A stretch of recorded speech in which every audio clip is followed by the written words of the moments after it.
Bebe. Yes, bebe? Sino mahal mo?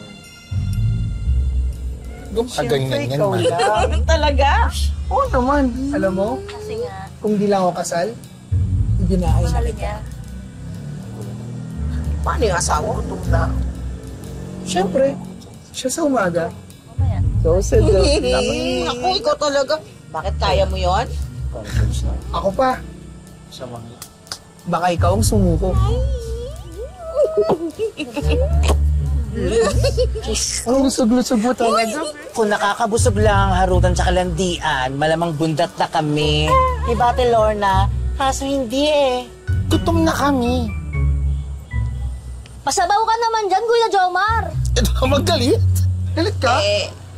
Di sinasabi Bebe. na. Eh, di ba dito naman ako nagtatrabaho? Bebe. Ako naman. Kahit tag-iisang pares lang. Kahit ngayon lang. Sige mo. Hindi mo. Libre? Oh. Eh baka naman maubos pati kanin ko dyan. Wala na akong mabenta. Isang order nga ng kanin.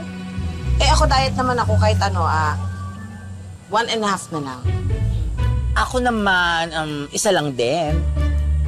We, isa lang? Isang balihadong kanin, tsaka 3 order ng pares, samahan mo na ng lugaw. Ay, di ako papakabog. Kung yun ang sa'yo, akin, 6 na pares, overload, and a franchise of this business. Grabe ka naman. Grabe ka din. Kung ako sa inyo, magtubig na lang kayo. Laman tiyan din yun. Nakakabusog yun. Diet. Puso diet ngayon. Ano ka ba, Jomar? Magbabayad kami? Yes. Joke lang. Alam ko naman negosyo mo to, no? Siyempre magbabayad kami. Diba? Yes, support local business. Buti naman. Buisit kasi itong parisan ni Mirasol eh. Tingnan mo, kinuha lahat ng customers natin. Swapang. Eh baka naman kasi kailangan mo ng bagong gimmick. Gimmick? Lahat na nga ng pakulo ginawa ko. Only rice, only soup. Bebe, may free soup drinks pa ako. Lahat ginawa ko na. Naku, pag hindi talaga ako napagtimpi.